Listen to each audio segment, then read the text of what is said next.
Bom, quero começar dando as boas-vindas a todos, né? Sejam de fato muito bem-vindos a mais um webinar do nosso fórum, né? Fórum promovido pela Mazars, com apoio de alguns dos nossos clientes e colaboradores, na qual estendo os nossos agradecimentos, né? Que têm nos ajudado muito participando diretamente conosco desses fóruns. Fórum e webinar criado uma iniciativa da Mazars para tentar dar sua parcela de contribuição nesse momento complicado que todos estamos passando. Então, a Mazars desenvolveu esse fórum com vários webinars, com temas importantes, que esperamos possam contribuir positivamente com a vida empresarial de todos. A Mazars, para quem não teve ainda nenhum contato, é uma empresa internacional, atua no segmento de auditoria, consultoria, transações de negócios, BPO contábil, tributário, fiscal e paralegal, assim como na área de tax.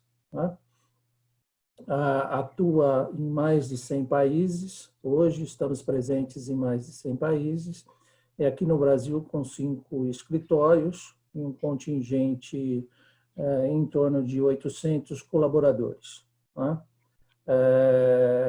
Hoje, o tema que vamos abordar está relacionado aos riscos de fraudes, em função principalmente desse movimento que todos nós fomos pegos de surpresa pela pandemia, que infelizmente assolou aí todo mundo, e colocou muitos de nós em confinamento. Vários tiveram que passar por algumas experiências não muito planejadas, principalmente o movimento de colocar os seus funcionários, os colaboradores em home office, empresas mesmo continuando com as suas operações, mesmo que não interromperam as suas operações, mas parte do seu contingente está trabalhando em home office. E tudo isso cria, de certa forma, um ambiente favorável para a fraude. Esse é o tema que a gente vai estar abordando hoje, e eu tenho o prazer de estar com outros 3 sócios que trabalham comigo na área de consultoria, que é a Carolina Nóbrega, que é a nossa especialista de riscos e controles internos, o Eliezer, que é especialista em tecnologia, e o Cláudio, que é especialista em fraude e investigation. Eu vou começar passando, então, diretamente para a Carolina, seguindo a máxima de ladies first. Então, eu começo com você, Carol. Eu queria que você, diante desse quadro que todos nós estamos vivendo, falasse um pouquinho com a sua visão de especialista, da importância do fortalecimento dos controles, como, de fato, tudo isso tem afetado as empresas e a sua visão de como você está vendo todo esse ambiente, todo esse movimento que as empresas passaram e estão passando, dentro de uma nova realidade. Boa noite, Montinelli. Boa noite a todos. Eu já vi alguns dos meus clientes aqui, fico bem feliz em ver vocês. Eu espero que a gente tenha hoje um debate bem interessante e que a gente consiga, de alguma forma, dar algumas orientações, além de nos colocar à disposição, caso vocês precisem discutir com mais detalhe esse tema, Realmente, você mencionou muito bem, Montinelli, que a pandemia, ela não mandou nenhum aviso, Então, de repente, a gente se viu num contexto totalmente atípico, numa situação totalmente desafiadora, e de uma hora para outra, eu me lembro de estar em cliente, agora a gente vai ter que sair, tinha pessoas viajando, e aí começaram as medidas de isolamento, de confinamento, como a gente fazer, a gente já tinha uma estrutura de trabalho em home office em algumas situações, mas muitos dos nossos clientes não. E até aqueles clientes que já tinham um contexto de home office, tinha um dia ou 2 dias, é diferente quando você tem uma situação de confinamento total, né? E aí esse confinamento, ele traz uma série de dúvidas, né? Ele vai além daquilo que a gente estimou que tinha numa política, são várias situações adversas, porque não é só o contexto do confinamento em si, de você estar trabalhando de forma remota, isolado do seu colega de trabalho, mas com todas as incertezas e todas as informações que a gente recebia, né? Chegou numa hora que várias pessoas disseram, não, vamos parar de ver jornal porque aquilo está me consumindo e eu estou começando a ficar ainda mais estressada e a gente não sabia o que estava acontecendo. Então, a gente começa a entrar em alguns aspectos que quando a gente fala um pouco da fraude, do risco de fraude, a gente tem o ambiente de pressão como um fator muito determinante. E esse ambiente que a gente está vivendo agora, nesse momento, ele traz, né, uma contextualização de risco de fraude muito iminente. A gente sabe que em momentos de crise, a tendência é que as fraudes aumentem. Por outro lado, essa situação que a gente vive hoje, ela é muito diferente de tudo que a gente já viveu. Acho que a gente nunca viveu nada parecido com isso. Então, a gente conseguir se situar, qual é o meu papel nisso tudo, como eu consigo organizar a minha equipe, como eu consigo manter a minha operação funcionando. A gente tem várias empresas que infelizmente não conseguiram, né, manter suas operações, um processo produtivo em fábricas com isolamento, se você não era dos serviços essenciais, e a gente começa a identificar vários aspectos que contribuem muito para esse cenário. E aí eu gostaria de contextualizar e falar um pouquinho para vocês exatamente sobre isso, né? Limitação de recursos que, pessoas que adoecem, limitação de fatores de saúde mental, saúde física, nesse momento é muito delicado, acho que vai acompanhando pessoas que adoeceram, que vão ficando em situações mais graves, outras que vão ainda bem melhorando, mas tudo isso no dia a dia atrapalha os nossos trabalhos, o nosso foco. E aí a gente começa a falar não só do colaborador e do sentimento do colaborador em relação a tudo isso, mas também da situação das empresas, né? A gente vai falar, começa a discutir perdas de contratos, suspensões de contratos, né, por tempo indeterminado, cenários de incerteza econômica, ainda tudo isso a gente ainda consegue um pouquinho mais de emoção, com um monte de crise política, e a gente fala alguém aqui, uma falta de sinergia entre os nossos governantes, a gente começa a falar, identificar, e vai conversando com os nossos clientes, e vamos compartilhando as nossas dores e as nossas preocupações nesse cenário, que envolvem diversos fatores, né? A gente teve já um outro webinar aqui na semana passada, eu acho que até você foi o moderador também, e a gente discutiu a complexidade, né, o Kenzo também abordou a complexidade das perdas nos valores de ativo, na valorização, de qual é o impacto disso nas suas demonstrações financeiras, o próprio impacto Covid, que a gente vai falar num outro webinar essa semana, como que a gente tem que abordar isso nas nossas demonstrações financeiras, e aí você tem pressão por resultados, pressão por metas, a gente sabe que no meio de tudo isso a gente está fazendo tudo o que é possível para não deixar a peteca cair, e aí como que esse turbilhão de informações, como que essa pressão, como isso faz com que a gente fique um pouco mais suscetível, né, a uma fraude. Então, são esses aspectos que eu, como uma auditora interna, recomendo muito para os meus clientes auditados, donos de processo e os meus clientes empresas, a importância da gente verificar no dia a dia aqueles riscos que são mais iminentes, eu conhecer o meu processo, saber quais foram os processos e controles que foram acomodados e que tiveram algum tipo de reestruturação decorrente da pandemia, decorrente desse cenário de home office. Também saber quais são aquelas estações de trabalho que são mais suscetíveis a ataques cibernéticos. Lá na frente, o Eliezer vai falar um pouquinho sobre isso, porque também aumentou muito os riscos desses ataques.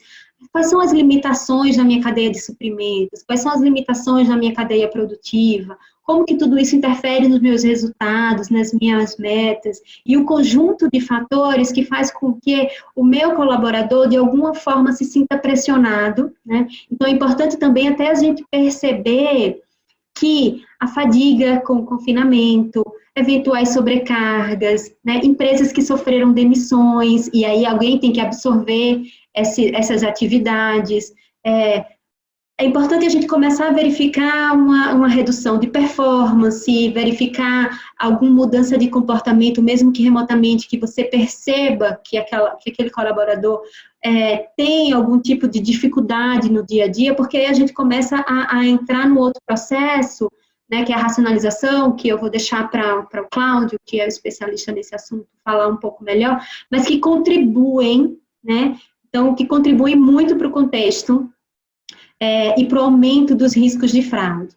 Então, eu acho super importante a gente começar a discutir essas situações e esses fatores e como tudo isso interfere no meu dia a dia, interfere na rotina da minha organização, como que eu acomodei os meus controles e os meus processos nesse sentido. A gente sabe que a gente vai falar ainda um pouquinho mais sobre controles e tudo mais, mas eu acho que esse contexto, ele contribui muito, né, para a pressão e aumentar muito, eleva muito o risco de fraude por conta desse contexto de home office. Ainda mais porque a gente sabe, você já mencionou, e eu acredito que o Cláudio lá na frente vai falar um pouquinho também, é que, acho que foi num webinar da semana passada, e uma dos palestrantes estava dizendo que há muito tempo ela instruiu e colocou o home office, e em algum momento eles suspenderam exatamente por conta da ausência da supervisão, né?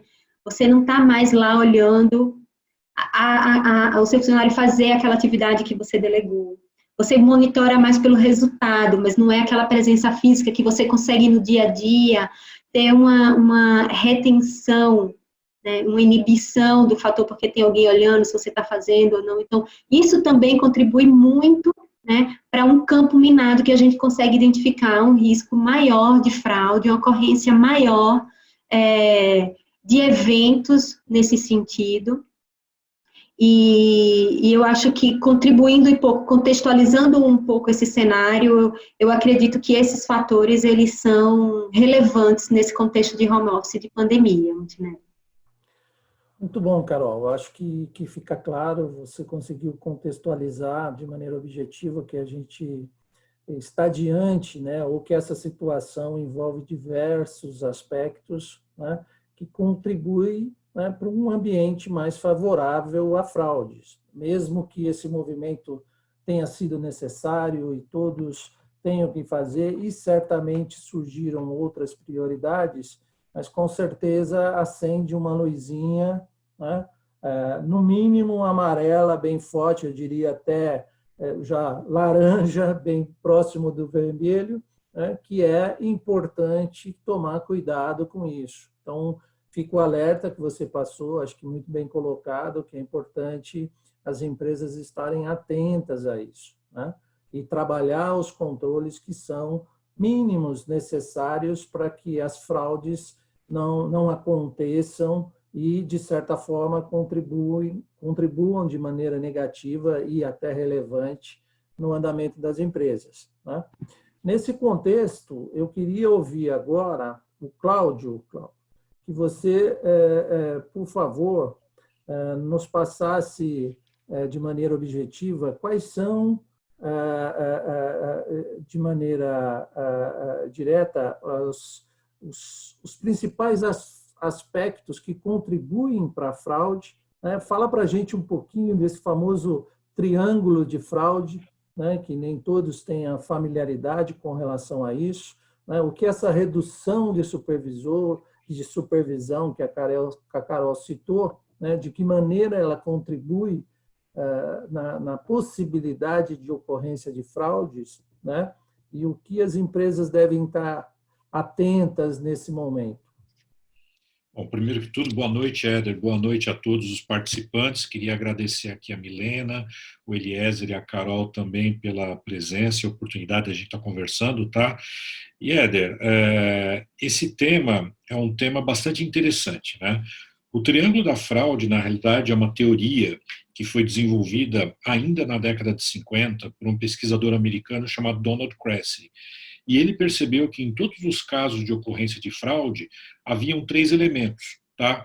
Sendo eles a pressão, a racionalização e a oportunidade. Então a Carol já falou um pouco sobre o tema de pressão, e só para finalizar esse tema, né, realmente, né, no ambiente agora de incerteza econômica, perda de contratos e a própria falta de perspectiva de um futuro, então o indivíduo se vê pressionado a atingir o resultado, não importa como. Tá? Então, esse é um elemento que a gente precisa estar muito atento quando a gente olha para as organizações, de como, a gente se pergunta, né, como que as organizações estão fazendo para gerenciar esse risco. Tá? Então, como que ela está transferindo para esses colaboradores essa pressão ou essa insegurança aonde esse indivíduo vai tentar preservar o emprego dele de qualquer forma, não medindo os esforços, inclusive até para cometer uma fraude. Tá? Então, esse é um tema bastante importante que a gente precisa olhar para dentro das organizações. Um outro elemento do tripé da fraude é a racionalização. E o indivíduo, nesse momento, ele vai analisar e vai pensar, vale tudo para preservar o emprego. Então, quando a gente olha desde a década de 50, quando o Donald Tracy criou essa teoria, até mesmo passando por um passado recente aí de Lava Jato, que a gente viu diversos executivos falarem, poxa vida, eu tive que corromper agentes públicos porque eu tinha que salvar minha empresa. Então agora a gente está num momento muito parecido. A gente vê aí notícias quase que diárias de empresas que estão entrando em recuperação judicial, empresas que estão encerrando as suas atividades, mandando todos os colaboradores embora. Então esse indivíduo fala, vale tudo, eu preciso preservar meu emprego, porque eu não sei como vai ser o dia de amanhã. Então a gente fala da racionalização. E finalmente, quando a gente vai para o tema de oportunidade, quem pode cometer essa fraude? E trazendo para esse gancho de discussão a questão aí olha só que coisa interessante. Eu não vou falar que falta supervisão, mas eu vou falar do sentimento de diminuição dessa supervisão. Então, cabe a nós, gestores de empresas, a gente continuar mostrando para os nossos colaboradores que, apesar da distância, a supervisão continua. Tá? E a supervisão ela não pode ser feita exclusivamente em cima dos resultados, porque senão o indivíduo fala, vale tudo. Então, vale eu fraudar, vale eu corromper, vale eu participar de um cartel, se minha única medida vai ser o resultado. Então, eu preciso perguntar o como. Então, eu coloco aqui até um ponto de reflexão, que é o resultado versus os meios para se atingir esse resultado. Então, se eu medir meu colaborador que está trabalhando à distância exclusivamente pelo resultado, talvez ele se sinta à vontade para burlar os controles internos da companhia simplesmente para atingir esse resultado, até porque é mais fácil. É muito mais fácil eu atingir um resultado corrompendo alguém praticando uma fraude do que atingir o resultado trabalhando adequadamente. Tá? Então, a empresa ela vem aí através dos modelos, né, do top of the top. Então, como que a alta administração está passando para os colaboradores que, primeiro, ela continua preocupada com a ética, que a alta administração continua preocupada com os meios para se atingir o resultado. Tá? Então, é muito importante que a alta administração se mostre, né, presente na vida desse colaborador. E é curioso, porque eu vejo o seguinte, quando a gente está na empresa fisicamente, eu vejo o diretor, eu vejo o presidente da empresa, eu vejo o gerente, eu vejo o meu chefe quase que diariamente. Agora, no momento de home office, eu já não vejo mais essas pessoas. Mas não significa que eu não ver essas pessoas, que essas pessoas deixaram de ficar preocupado com a empresa. Então, é muito importante, ou talvez seja mais importante agora, aquela famosa fale com o presidente, converse com o presidente mostrando, transmitindo mensagens positivas para esses colaboradores, primeiro, para deixá-lo tranquilo. Porque aquele negócio, no ambiente de tranquilidade, fica mais fácil do indivíduo fazer a coisa certa. Nesse ambiente de caos, talvez ele pensa que vale tudo. E para fechar aqui a minha reflexão, eu queria falar um pouco sobre um dos mecanismos que é muito importante aqui na prevenção, principalmente na identificação da fraude, que é o canal de denúncia, né? E quando nós estamos num ambiente físico juntos, é muito fácil eu perceber a atitude do meu par. E quando eu percebo a atitude do meu par e percebo que ela está excedendo o limite do ético, eu me sinto à vontade em denunciar esse comportamento não adequado. E é curioso, porque nós temos aqui indicadores, né? O próprio CFE, e eu sou o presidente atual do capítulo brasileiro do CFE, ele fala um pouco aqui sobre a eficácia do canal de denúncia para poder identificar prematuramente essas fraudes. Tá? Só que se eu estou à distância, como é que eu percebo elementos aqui, por exemplo, do estilo de vida do meu par? Né? Então, por exemplo, eu tenho lá, eu sou um colaborador, eu sou um assistente, eu tenho o meu salário e eu tenho outro assistente que trabalha comigo e a gente espera que ele tenha uma remuneração muito próxima à minha. E, de repente, eu percebo que ele trocou de carro, que ele viajou para o exterior e que ele tem um perfil que desassocia dos demais assistentes. E eu começo a observar esse comportamento. Então, é muito comum nesse momento esse indivíduo incomodado fazer uma denúncia, porque ele começa a perceber que esse indivíduo tem um estilo de vida incompatível com a sua fonte de renda. Aliás, a gente percebe, né, que mais que quase 50%, 40 e poucos por cento das denúncias vêm através do canal de denúncia. Só que agora eu não sei mais quem é o meu par. A gente vê aqui no trabalho remoto, eu tenho conversado com alguns amigos, que as pessoas, é curioso, né? Num primeiro momento, todo mundo se isolou. Só que agora a gente vê que as pessoas estão começando a se recolocar. Hoje eu fiquei muito feliz, eu conversei com 3 amigos que felizmente eles se recolocaram. Olha que coisa interessante. Estamos aqui no trabalho remoto, mas eles estão se recolocando. Eu conversei na sexta-feira com outro amigo que ele falou, olha, comecei a trabalhar numa outra empresa, eu não conheço meu chefe, eu não conheço meus colaboradores fisicamente, só converso por Zoom, Skype, Hangout, enfim, a ferramenta que está disponível. Só que nesse momento a gente não consegue perceber esse sinal exterior de riqueza. Então eu estou preocupado muito de que forma que as empresas vão identificar as fraudes daqui para frente. Porque aquele que era um grande mecanismo, eu acho que ele fica um pouco prejudicado nesse momento. Então, nós precisamos agora olhar, e daqui a pouco o Eliezer vai falar um pouco sobre isso, sobre questões de segurança de TI. Né? Porque eu acho que agora a gente vai precisar de muita informação de TI para poder olhar aqui, identificar preventivamente, prematuramente essas fraudes. Tá? Eu acho que eu volto a falar mais para frente, depois que o Eliezer falar sobre esse tema. Vou deixar um pouco os outros falarem também. Muito bom, Cláudio. Acho que fica claro que estamos num ambiente diferente, num ambiente novo, mas existem mecanismos, né, e alguns deles importantes, que devam ser atentados de maneira objetiva, né? A empresa deve estar atento a eles para tentar minimizar esse impacto. Né? Eu já vou pedir licença, a gente recebeu uma questão que eu acho que é importante, até para você, Cláudio, que diz que esses aspectos, de toda sorte, deixam um rastro, né? E isso pode ser auditado. Né?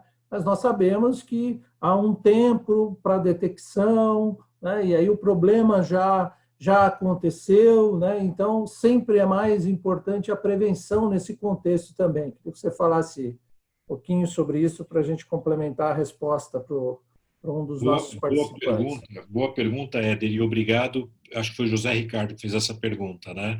Eu gostaria de agradecer ao José Ricardo e deixar o canal aberto para todos o pessoal que está assistindo o nosso debate aqui fazerem perguntas, né? Eu acho que um grande elemento importante que pode indicar uma fraude é aquilo que sai de uma certa normalidade. E, naturalmente, a gente está num novo normal, né? Então, quando a gente estuda o comportamento da fraude nas organizações, eu, em minhas aulas, eu sempre coloco um fator que chama muita atenção, né? Que são aqueles indivíduos que conseguem trazer ou resultados positivos ou superar esses resultados, mesmo num ambiente, digamos, catastrófico. Tá?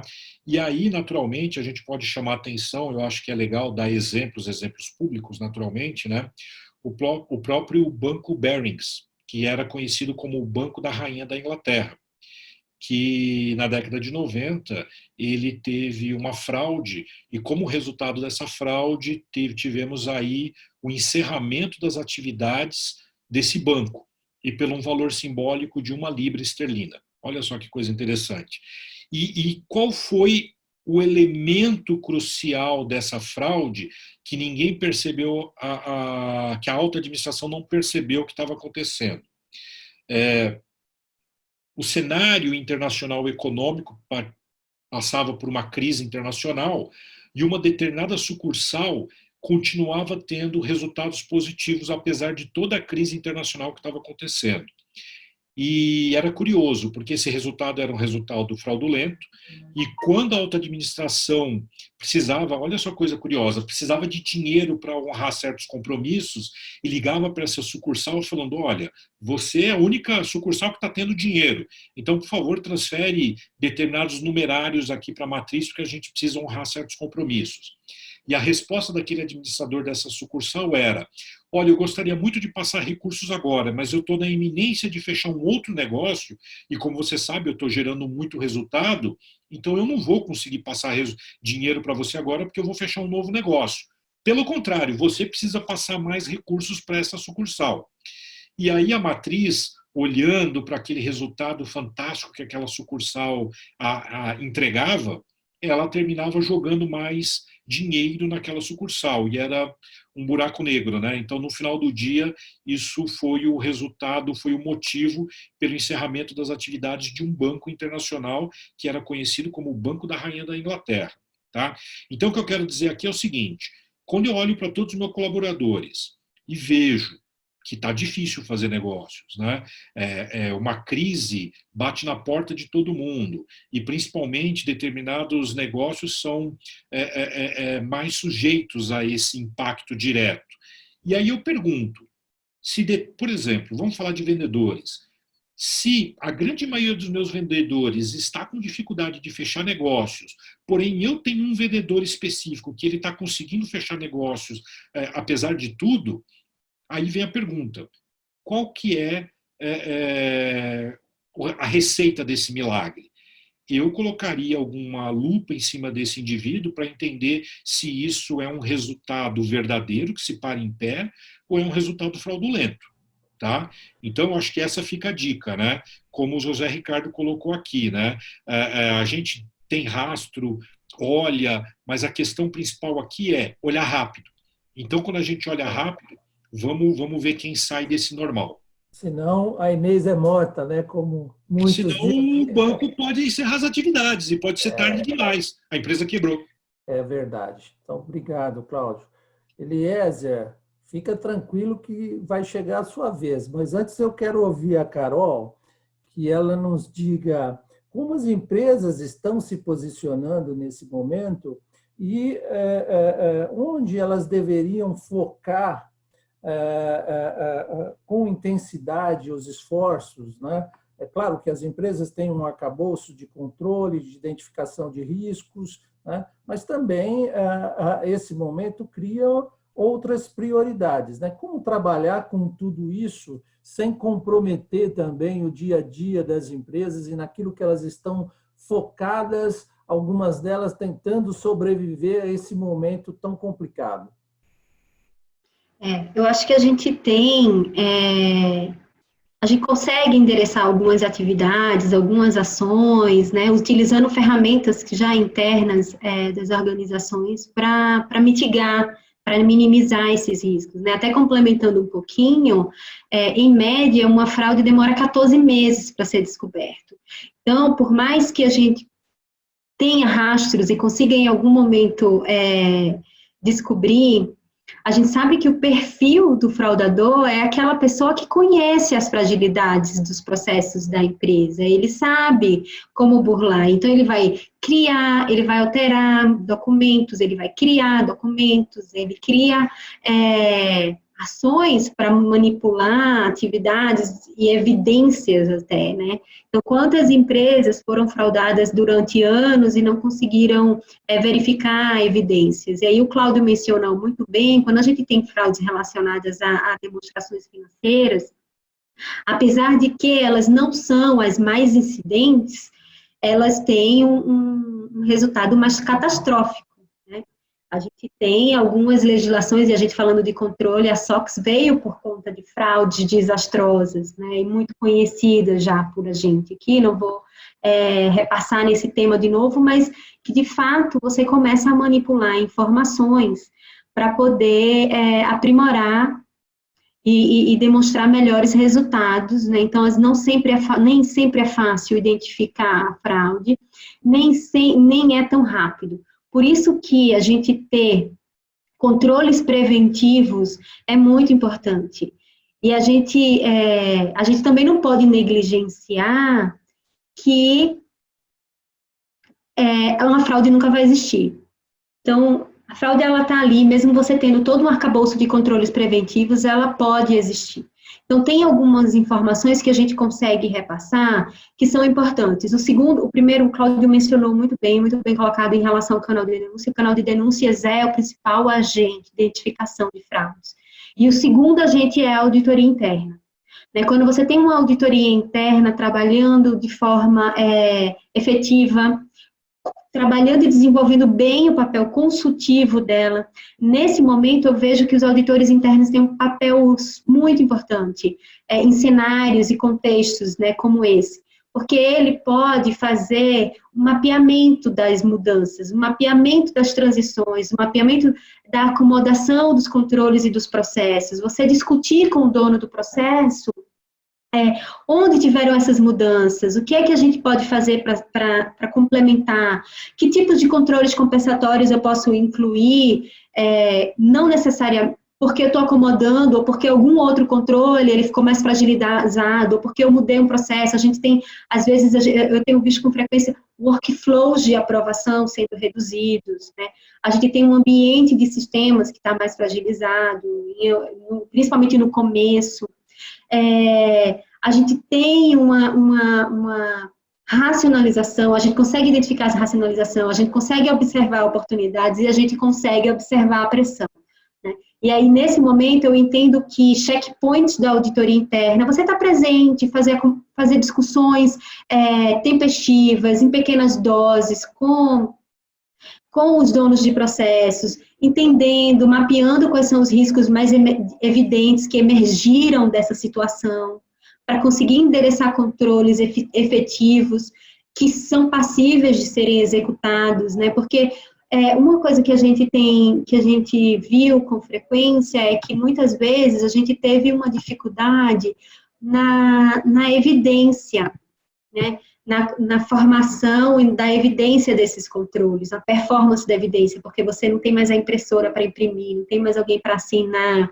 A gente ainda, aqui no Brasil, tem um ambiente de controles manuais muito relevante. A gente tem grandes empresas e a gente fala assim, não, mas aqui é tudo tecnologia, não, é 60% manual, não, mas aqui é... Então, a gente ainda tem um arcabouço de controles e de processos muito manual. E aí a gente fala muito de transformação digital, automatização, robótica, né, como criar robôs que ajudam muito, mas a gente ainda tem controles manuais. Então, nesse sentido, tem uma série de ações que eu consigo ver que a gente consegue. Esses checkpoints de auditoria preliminar, para identificar onde foi que a gente mudou. Reforçar, mandar e-mails, reforçar via comunicação interna, o código de ética e conduta, reforçar as políticas antifraude, revisar rapidamente para ver se elas contextualizam alguma coisa do home office. A gente tem uma auditoria interna presente, né, porque é um desafio que o Cláudio mencionou muito bem. Como estar presente à distância? Né? E eu acho que estar presente à distância vai ser nessas pequenas doses, de você estar, eu estou aqui presente, eu sou da auditoria interna, eu queria entender, olha, a gente tem uma política de um código de ética e conduta, eu queria saber, fazer uma avaliação do seu sistema de controles nesse cenário. E, por outro lado, a gente observar algumas oportunidades, né? Porque a gente falou, o Cláudio falou um pouco do perfil do fraudador, a gente sabe que algumas fraudes, elas começam pequenas, porque ele tem oportunidade, ele vai fazendo aos pouquinhos e vai vendo o que é que ele consegue, até onde ele consegue ir, o que é que ele consegue fazer sem ser descoberto, e aí ele vai aumentando. A gente teve um cliente que eles começaram um processo que é bem relevante até nesse cenário de demissões, porque uma pessoa de benefícios conseguiu ir absorvendo os benefícios das pessoas demitidas. Por quê? Porque não tinha controles eficazes em uma empresa que é SOX. Não tinha controles eficientes, porque a pessoa estava sobrecarregada de fazer revisões analíticas tempestivas e verificar isso num processo de conciliação, pequenas mudanças. Então, ele começou com pequeninas mudanças, foi absorvendo os benefícios, a quantidade de recursos dos beneficiados não diminuía, mesmo no ambiente de rotatividade muito alto. Então, essa fraude foi uma fraude que a gente fala assim, mas de milhões, né? Mas não foi em um mês, não foi em um ano, ele foi ao longo do período aumentando mais e mais. O fraudador, ele vai ficando ganancioso, né? Ele vê que não é descoberto. Então, eu acho que tem alguns controles, treinamentos, eu acho muito importante nessa fase, a gente fazer umas rodadas de treinamento com todo mundo, marca um happy hour, fala que todo mundo vai pegar uma pipoca e vai discutir alguma coisa, e você falar 30 minutos, porque isso é o tom da administração. É o que o Cláudio estava mencionando agora há pouco. É o tom que você dá para a importância daquilo. É dizer assim, eu estou presente, eu estou vendo, eu tenho mecanismos de monitoramento, né? Aí eu tive uma pergunta agora da Luísa, que ela colocou, como a gente se fazer presente e conseguir contextualizar isso até em ambientes, empresas que têm filiais em vários locais, a gente, né, em presença global. Eu acredito que nesse momento a gente tem ferramentas sim, né, eu acho que o canal de denúncia, ele tem uma tendência a diminuir nesse momento, mas a gente tem como ter ações efetivas, né, fazendo esses checkpoints de auditoria interna, verificando quais foram as acomodações sendo feitas, porque você vai conhecer quais são as fragilidades, identificando os riscos emergentes e como colocar controles para monitorá-los, fazer uma avaliação, fazer treinamentos, checkpoints, fazer dosagens, mandar um e-mail reforçando políticas de anticorrupção, antifraude, código de ética e conduta. A gente, infelizmente, vê que a oportunidade realmente é uma coisa incrível, né? No meio desse cenário inteiro de pandemia, a gente com tanta coisa ruim, e aí as pessoas estão supervalorizando contratos, várias ações já de corrupção, porque são valores muito grandes e relevantes, a gente consegue descobrir rápido. Mas quando são aquele dia a dia, ações mais rotineiras, fica muito difícil. E um outro ponto que eu gostaria de levantar também é em relação à sobreposição de controles, né? A gente tem muitos Management Review Controls, e a gente sabe até o ICPA, ele divulgou alguns papers sobre a posição de controles, porque é muito importante a gente também ficar de olho nessas supervisões e no gestão. O dono de um controle, o dono de um processo, ele dominando muito bem aquilo, normalmente ele ajudou a implementar, ele conhece muito bem as fragilidades, e aí ele pode manipular informações que nesse momento de crise, que a gente quer resultados melhores, a gente tem que ficar bem de olho nas demonstrações financeiras e nas oscilações e variações, revisões analíticas, conciliações, é um gancho muito importante da gente estar observando, exatamente porque existe uma tendência de manipulação de resultados. E essas manipulações, elas acontecem principalmente num ambiente que tem um contexto de pressão muito grande, que é o que a gente tem visto, e quando a gente observa alguns estudos, a gente verifica o seguinte, que existem algumas relações que falam que controles deficientes ou ausência de controles, eles apontam muito para fraudes causadas por uma única pessoa, por indivíduos, por fraudes isoladas. Mas aqueles ambientes que a gente tem um tom pobre, que nesse momento a gente não está demonstrando, talvez, a importância do combate à fraude, ou que a gente tem um processo de monitoramento que foi flexibilizado, né?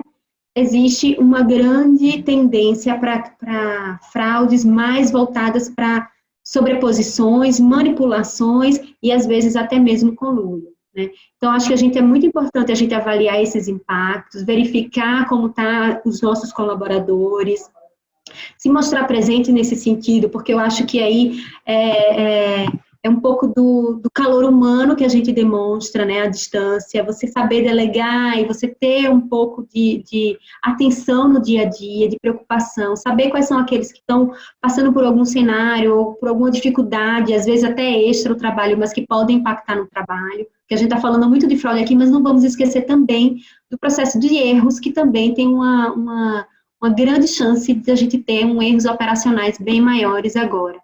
Eu acho que, em linhas gerais, falando um pouquinho de controles, eu acho que isso que é importante a gente falar, de novo, reforçar um pouquinho o tom da administração, a cultura da empresa, né, em relação a fatores de sucesso, são fatores de sucesso, né, para o fortalecimento do sistema de controles, para a inibição e para a redução de números de casos, e principalmente, uma mensagem também, assim, relevante para a gente observar é que empresas que têm auditoria interna e que realizam um monitoramento e que têm um papel consultivo legal, elas tendem a reduzir em 50% a ocorrência de fraudes e, consequentemente, significativamente, o impacto financeiro, as perdas desses eventos.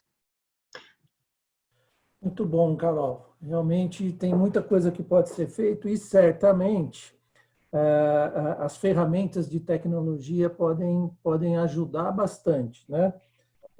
E, para nossa sorte, nós temos aqui o Eliezer, que vai nos ensinar um pouquinho e nos dizer quais são as ferramentas mais indicadas que ajudam na prevenção de fraude, né? Podem ajudar, até porque esse ambiente, essa movimentação, eu acho que os hackers estão adorando, né, Eliezer? Então, acho que é muito importante abordar essa questão. Antes de você mencionar, só reforçar para todos que estão nos fazendo perguntas, que a gente pretende respondê-las todas aqui, mas caso não haja tempo, fique tranquilo que vocês vão receber a resposta de alguma forma, por e-mail, até um contato direto de alguns de nós, tá bom? Então, por favor, Eliezer. Bom, Montinelli, você tem razão, e o que a Carol acabou de falar, e também o Cláudio, sobre esse ambiente dos controles internos, as questões de fraudes, eu acredito que é um desafio muito grande hoje para a equipe de auditoria interna em controlar todo este ambiente, esse arcabouço, né, de processos, controles, mitigações de riscos, sem usar ferramentas de tecnologia. Não é possível, hoje, um auditor com o seu time trabalhar sem olhar para as inovações que nós temos hoje. O Cláudio disse em tempo de resposta, né, para se detectar uma fraude. Se você usar tecnologias hoje, fazendo auditorias contínuas nos controles automatizados, você tem uma avaliação online do teu ambiente de controles internos, online, de maneira que, se houver um indício de um desvio de comportamento de uma informação ou de uma pessoa, é possível, através de KPIs, indicadores, painéis, você ter alertas na sua tela daquele indicativo de um desvio. E aí você poder fazer em tempo real uma análise. Para os controles que não são informatizados, eles também são possíveis de ser detectados. Por quê? Todos os controles, mesmo os não informatizados, de uma certa forma vão interagir com aqueles que são informatizados. Então, se eu tenho, por exemplo, eu não tenho ainda no meu sistema uma aprovação de compras de uma forma online, integrada no ERP, no ERP, por papel. Bom, de alguma forma, esta aprovação manual vai refletir quando entrar a nota fiscal, né? Vai refletir quando você tiver que fazer uma análise de cotação lá no teu financeiro ou numa curva ABC das tuas compras. E aí, o que nós podemos incorporar no dia a dia da equipe de auditoria interna? O Data Analytics é uma excelente ferramenta. Só que o Data Analytics ela vai precisar de outras ferramentas complementares. E eu colocaria, junto com o Data Analytics, eu vou explicar rapidinho o que é isso, um RPA, robôs automatizados controlando os processos. E colocaria também uma análise com inteligência artificial, que, conforme o Cláudio disse, é possível com tecnologia até analisar o comportamento de uma pessoa. No trabalho remoto, como eu não posso ver a pessoa no meu dia a dia pessoalmente, mas eu posso, através de engenharia social, analisar as pegadas digitais que ela deixa na rede social. Né? Aquela questão que antigamente eu participei de um processo, e foi real, em que o Cláudio comentou que um gestor chegou com carro importado, o último modelo do ano, e ele tinha um cargo bem menor na empresa. Bom, ele poderia ter comprado por outras questões, mas chamou-se a atenção e constatou-se que estava ocorrendo uma fraude. Com as redes sociais, essas pessoas deixam suas digitais, né, nas mídias, elas vão querer postar. E usando a engenharia social com inteligência artificial, é possível, Cláudio, capturar essa informação. Bom, voltando ao nosso tema, nós podemos colocar no Data Analytics os famosos BIs, que criam os painéis, usar ferramentas, a exemplo do IDEA, do ACL, que são os mais consagrados hoje dentro de uma auditoria interna.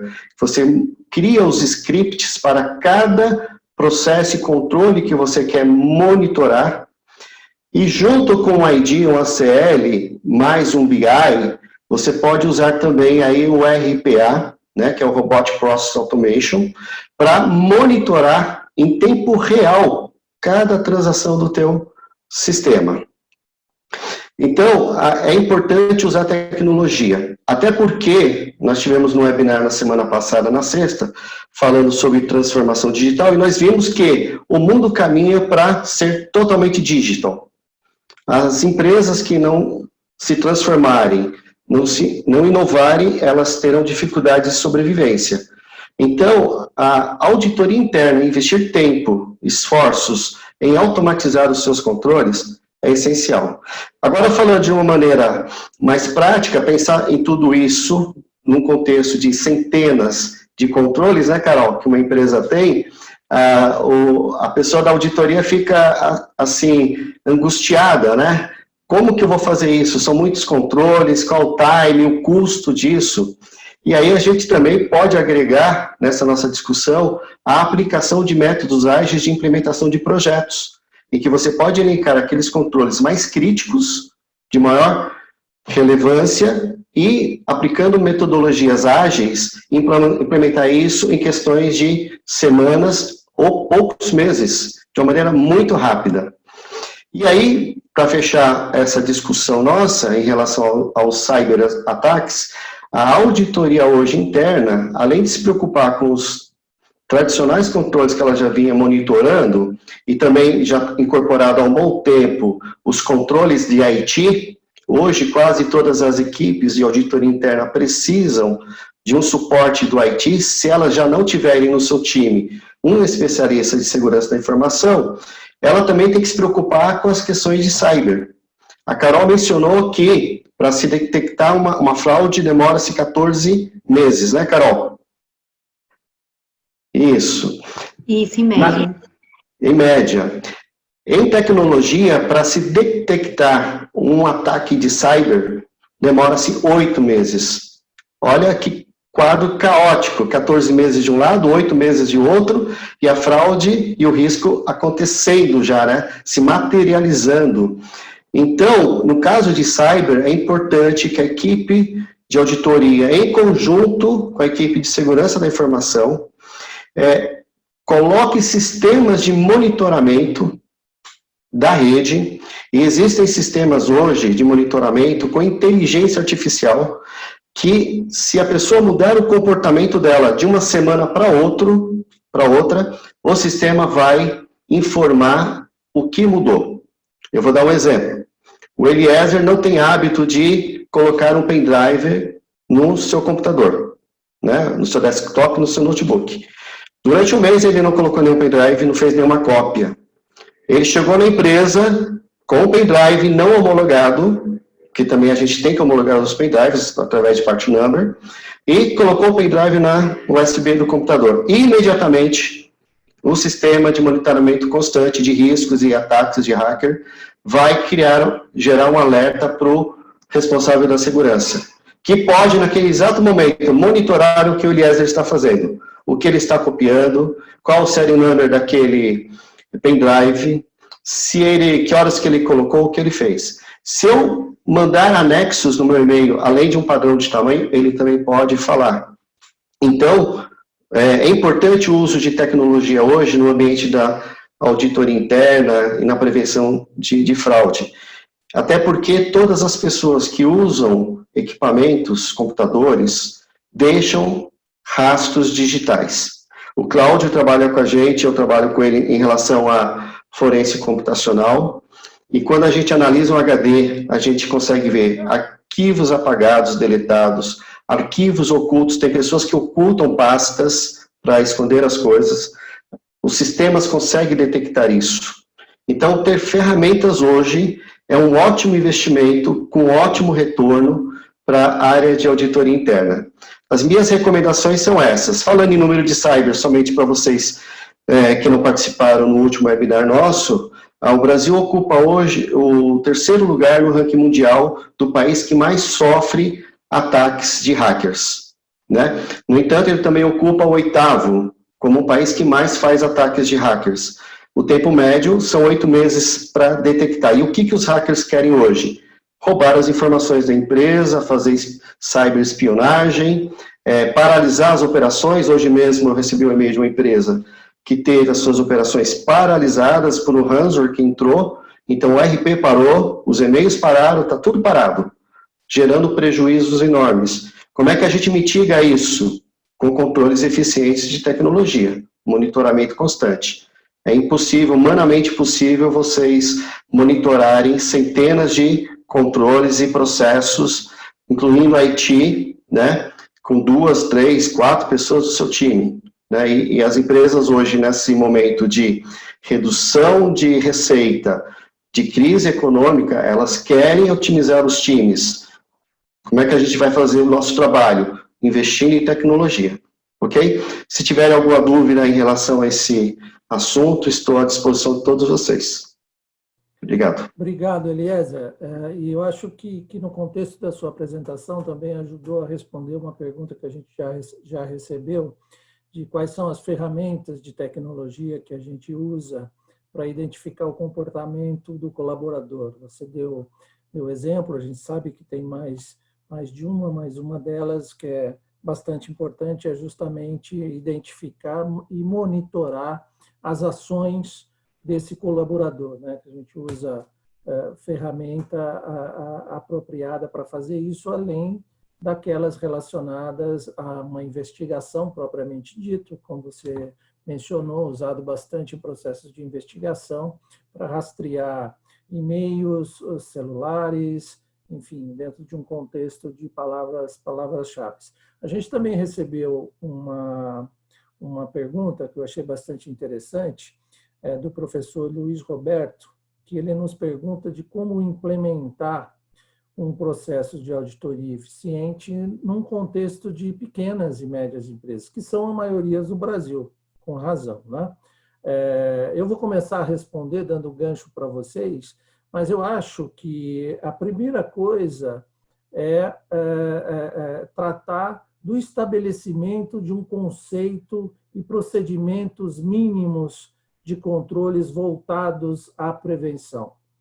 Mesmo empresas de pequeno porte precisam ter essa estrutura. Às vezes as pessoas confundem que a auditoria vai resolver todos os problemas. Não, se você não tem controles mínimos, se você não tem claramente definido o que você quer para a sua empresa, dificilmente uma auditoria vai chegar e fazer milagre, a não ser investigação.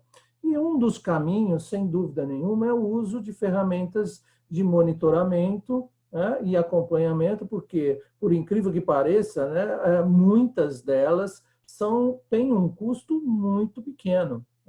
Agora, eu acho que passa inevitavelmente pela construção de um processo de controle objetivo. E outra ferramenta bastante importante para se utilizar nesse processo e também para minimizar custos, e isso é aplicado para gigantes, grandes, médias, pequenas e microempresas, é a ferramenta de identificação de riscos.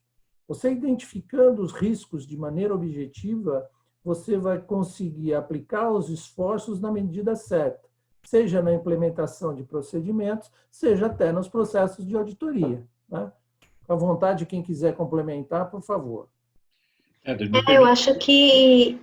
Vai lá, Não, eu acho que você colocou muito bem. Quando a gente fala de pequenas e médias empresas, a gente tem que prestar muita atenção, porque tem um outro fator que é exatamente aquele da confiança, né? A gente tem um excesso de confiança nas pessoas. Então, isso é um ponto que também é muito importante a gente levar em consideração como um fator determinante. Fraudes acontecem em pequenas empresas, né, daquelas pessoas que às vezes falam assim, nossa, mas eu não esperava essa pessoa, porque a gente tem aquele grau de confiança muito grande nas pessoas, né? Existe aquela identificação muito forte. E aí eu entendo que você tem uma estrutura, porque às vezes a gente confunde muito que identificação de riscos é para empresas grandes, que você colocar controles é para empresas grandes, e não é, né? Você pode ter controles simples, mas efetivos, tanto na prevenção como na detecção. E aí eu acho importante, e aí tem uma pergunta aqui também, eu acho que o Cláudio vai me complementar, que é em relação a se a gente consegue implementar analytics e auditorias contínuas. Luiz, a gente consegue sim. Você não precisa ter uma equipe externa para implementar analytics, você precisa ter alguém que conheça da ferramenta, uma ferramenta que você consegue adquirir, e aí depois você tem que entender qual o racional do monitoramento que você quer fazer para você montar os scripts de teste, né? E aí, com base nisso, você consegue fazer internamente, não é necessário especialistas externos para endereçar isso. Eu já trabalhei internamente e eu usava essa ferramenta para rodar os testes, porque você consegue, com o Analytics, verificar as exceções de uma população completa. Você elimina o risco de amostragem. Porque quando você tem amostragem, você fala assim, eu escolhi 40, e aí sempre tem aquele, o dedo do auditor, ele sempre pega alguma coisa, mas a gente elimina o risco de não pegar e você consegue trabalhar. A ideia dessas ferramentas é exatamente você trabalhar fortemente como auditor interno o seu papel consultivo, né, apoiando e olhando o futuro, e você consegue verificar e focar nas exceções, porque você mapeou uma população completa e rodou aquele teste numa população completa, e depois você só verifica as exceções e você trata e remedia as exceções, então é um trabalho bem mais eficiente. E aí, Cláudio, pode complementar. Você tirou as palavras da minha boca, Carol. Perdi a graça agora, porque é justamente isso, né? Eu acho que, independente do porte da empresa, nós temos que ser céticos, tá?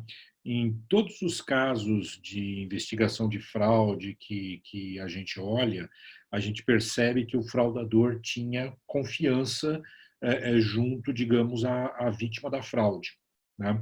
Então, por que acontece isso? Porque à medida que o indivíduo tem essa confiança, a vítima ela deixa de questionar. Então, ela deixa de olhar, ela deixa de auditar aquela transação. Então, por exemplo, numa empresa pequena, é muito comum, né, eu já conversei com alguns proprietários de empresa pequena, ele afirmar, na minha empresa não tem fraude, porque eu aprovo 100% dos pagamentos. E eu vejo tudo, eu confiro tudo. Será? Tá? Eu já vi certas situações, por exemplo, que o cheque do pagamento de um determinado fornecedor, ele ia para um terceiro, ele não estava indo para aquele fornecedor. Só que o indivíduo que levava aquilo para aprovação do dono da empresa, ele tinha confiança, ele tinha um bom papo, e no final do dia ele falava, olha, isso aqui é um complemento de uma despesa específica, faltou aqui uma taxa para pagar, é um frete, é uma diferença tributária, e quando você vai ver, isso está indo para a conta do próprio indivíduo. Tá? Então, infelizmente, eu acho que apesar da confiança, do bom grau de relacionamento que eu acho que deve existir dentro das empresas, na hora que a gente está falando de pagamentos, a gente tem que ser cético. A gente tem que questionar 2, 3 vezes.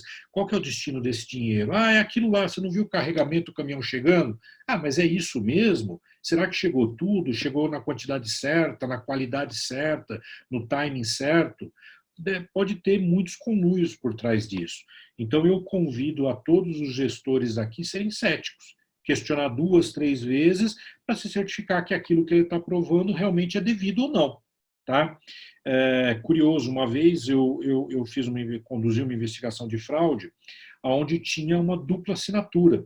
E no final do dia, um dos diretores ele estava sendo acusado, aliás, os dois estavam sendo acusados por ter cometido uma fraude, só que um, de fato, tinha cometido a fraude, e o outro, ele assinava em confiança aquele primeiro. E no final do dia, a polícia falou, olha, não quero saber, você assinou o cheque, você é responsável por isso daqui. E é curioso, porque o primeiro, que era o fraudador, ele conseguiu até fazer um acordo com as autoridades, fazendo lá uma leniência, contando como aconteceu a fraude. O outro, que assinou junto, mas ele não questionou o que estava assinando, ele não conseguiu fazer acordo nenhum, e no final do dia ele ficou mais tempo preso do que aquele primeiro. Então eu desafio a todos aqui, você vai assinar um cheque, vai aprovar um pagamento, seja cético.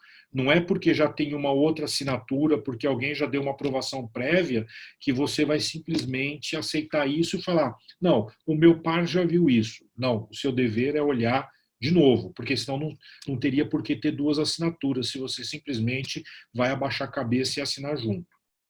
Okay? Muito bom. A gente tem mais uma pergunta aqui que eu achei também muito interessante. Aliás, todas elas são, né? Não sei se a gente vai conseguir tempo para responder todas, né? Mas o que esperar da função da auditoria interna no novo normal pós-Covid-19, né? Eu acho que, além do que foi dito, é importante enfatizar que essa experiência nos ensinou muita coisa, né? E vem ensinando. E a auditoria interna não é exceção, que deve aprender e se moldar às necessidades. Então, independente desse momento, né, ela tem uma função pré-estabelecida, que eu acho que os palestrantes aqui deram uma visão bastante objetiva com relação a isso, mas deve sim a auditoria interna ser cada vez mais participativa, entendendo o momento das empresas, entendendo que muitos estão num ambiente novo, ela mesma usa um novo normal, que é uma palavra bastante usada nesse momento, né? Mas a função do auditor é ter sensibilidade para isso, mas ele tem uma função de ajudar a administração a construir um ambiente saudável, né? E a maneira que ele faz isso é ajudando a verificar se tudo está sendo executado como definido pela administração, que fez uma análise do que é importante de acordo com seus riscos e implementou. Então, a auditoria interna deve evoluir, fazer uso de ferramentas, aprimorar treinamentos, que deve ser uma constante, né? E se colocar como uma área que está na empresa para ajudar o gestor e os próprios colaboradores, né, a fazer a coisa certa. Então, muita gente confunde um pouco isso, fala, não, mas como eu estou numa situação diferente, a empresa tem que ser pegar leve com relação a algumas coisas. Poxa, cada um no seu quadrado, né? Nós temos que tomar conta disso, até porque isso pode resultar em fraudes, em danos para a empresa. Então, a auditoria interna, na sua função antes, pré-Covid e pós-Covid, como cerne, continua com o seu papel principal. Claro que fazendo as adaptações para o momento e buscando cada vez mais, né, já por obrigação, contribuir com a administração da empresa. Por favor, se alguém quiser complementar. E eu acho também nesse sentido, né, que talvez o novo normal, não só por conta do Covid, da pandemia, mas a gente já estava num processo de transição, que a gente estava estimando que ia demorar talvez uns 4, 5 anos a gente ter, mas já tem várias pesquisas e estudos que apontam que pelo menos 40% da auditoria interna, ela vai ser automatizada. Né? Então, isso é um ponto para a gente levar em consideração e se renovar e repensar, porque eu acho que um dos pontos cruciais que a gente precisa observar enquanto auditor interno, e eu me coloco muito bem nesse papel, é que a gente tem que parar de focar só no passado, porque a gente tem um histórico até do surgimento da auditoria interna com um olhar para o passado, para aquilo que já aconteceu, para a gente verificar a conformidade. Mas eu acho que o auditor interno, principalmente o auditor interno que se destacou nesse momento de pandemia, foi aquele que se mostrou, né, o Mutinelli chamou a participação, o papel dele consultivo. Ele ajudar e apoiar como sendo um agente que conhece bem os riscos e conhece bem as fragilidades da empresa, assim como conhece suas forças e aonde tem as oportunidades de melhoria e de ganhos eficientes e ágeis, a gente conseguir fazer isso de um jeito que a gente ajude na tomada de decisão, num processo consultivo de aprimoramento, olhando para o futuro. Eu acho que a gente tem muito que discutir e repensar sempre com essa visão do futuro. Eu acho que isso é muito importante quando a gente está rediscutindo hoje o tema de auditoria interna. Né? Me frustrou em algumas posições que eu vi que o auditor interno, ele se minguou nesse momento, porque eu não vou conseguir fazer a viagem para presencial, encontrar ali. E, na verdade, não. Ele era uma das pessoas de transformação nesse momento, porque ele conhece muito a empresa como um todo, o contexto como um todo, aonde já existiram fragilidades que talvez precisem ser reforçadas, aonde eu tenho possibilidades e chances de melhorar e de acomodar esse novo contexto, né? Principalmente levando em consideração que provavelmente a gente vai ter um aumento significativo de home office, não necessariamente só por conta da pandemia. Depois da pandemia a gente já está vendo várias discussões, porque foi um modelo que deu certo, né? Eu acho que isso também é um ponto interessante para a gente repensar um pouco e refletir. Muito bom, Carol. Infelizmente, nós avançamos no tempo e até em respeito a vocês e as pessoas que estão nos acompanhando, a todos os participantes, a gente vai precisar encerrar. Então, eu queria, antes disso, né, um minutinho cada um para suas considerações finais, dicas, o que vocês acham importante de deixar registrado nesse momento para tentar contribuir com os nossos participantes. Lembrando que o vídeo desse webinar depois vai ser disponibilizado, todas as perguntas vão ser cuidadosamente respondidas pelos participantes, então fiquem tranquilos com relação a isso.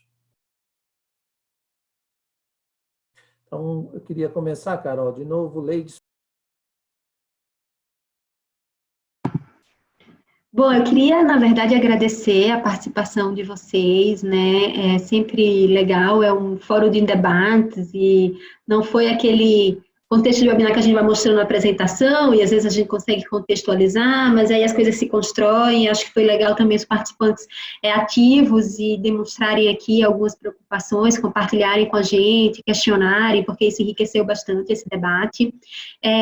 O que eu tenho que falar em termos desse tema, né, o combate à fraude e os riscos de fraude, eu acho que é principalmente a gente não pode flexibilizar. Às vezes eu estou ouvindo um pouco essa palavra, flexibilização dos controles. Eu acho que flexibilização, redução, eliminação de controles, ele tem que ser muito bem pensado. E a gente tem que prestar atenção porque isso muda o tom. Quando eu mudo o tom em relação à importância que eu dou para esse tema, em relação aos riscos que eu assumi, né, eu acabo passando de alguma forma que eu não estou monitorando. E essa sensação e a percepção de que eu não estou sendo monitorado, ele eleva um pouco o grau do risco. E aí eu acho importante a gente pensar nisso. E também, como auditora interna, compartilhar um pouquinho com vocês que, de fato, é muito importante a gente olhar para o futuro, a gente saber que a nossa carreira está longe de ser eliminada, porque cada vez mais a gente vai ganhando um papel fundamental nas organizações como agentes consultores, visando o aprimoramento da estrutura dos modelos de negócio das empresas que a gente audita. Ok, Cláudio, por favor. Para ser bem breve, né, também queria agradecer a presença de todos aqui, e eu dou aqui reforço dois recados, né? O primeiro, eu entendo que é o tone of the top, então a alta administração precisa se manter presente na mente dos colaboradores, e o segundo, que talvez ajude até a mostrar esse tone of the top, são treinamentos contínuos. Até porque, mesmo à distância, um webinar com a equipe assim, é muito simples de se fazer. Então, eu reforço aqui a necessidade de treinamentos contínuos para reforçar os padrões éticos da companhia. Obrigado, Cláudio. Eliezer, por favor. Bom, pensando que as profissões que vão sobreviver no futuro e aquelas que serão criadas vai exigir da maioria dos profissionais o conhecimento de algoritmos de tecnologia, como sugestão, recomendação à auditoria interna, eu digo que incorpore isso desde já no seu modus operandi de trabalho, né? A tecnologia tem que estar pulsante dentro da área de uma auditoria interna, tem que olhar para os sistemas de informação, para os seus ERPs e tentar informatizar o máximo possível, e é factível isso. Não há novas ferramentas, é uma pergunta que fizeram nesse momento de pandemia, não foi criada nenhuma ferramenta nova, porque as que já existem são altamente inovadoras. Então utilize as que nós temos hoje, que ainda estão até numa forma embrionária, estão crescendo, né, estão aprendendo conosco. Então incorpore no seu dia a dia a inteligência artificial, já é alto nível, mas coloque lá o Data Analytics usando um ACL, um IDEA, um BI usando o Power BI, um ClickView, né, um IBM, coloque RPA, hoje as plataformas robóticas, você não precisa de aprender programação, então use uma plataforma robótica para você automatizar os teus controles internos, etc. Mas a minha recomendação é respire e viva também a tecnologia no seu dia a dia de trabalho. Muito bem, Eliezer. Então, assim, a gente vai encerrando. Quero agradecer a todos que estiveram conosco até agora, né? Principalmente aos meus sócios, que eu tenho o privilégio de conviver todo dia, aprendendo cada vez mais, e hoje não foi exceção. Muito obrigado a todos e tenham uma boa noite. E fiquem bem.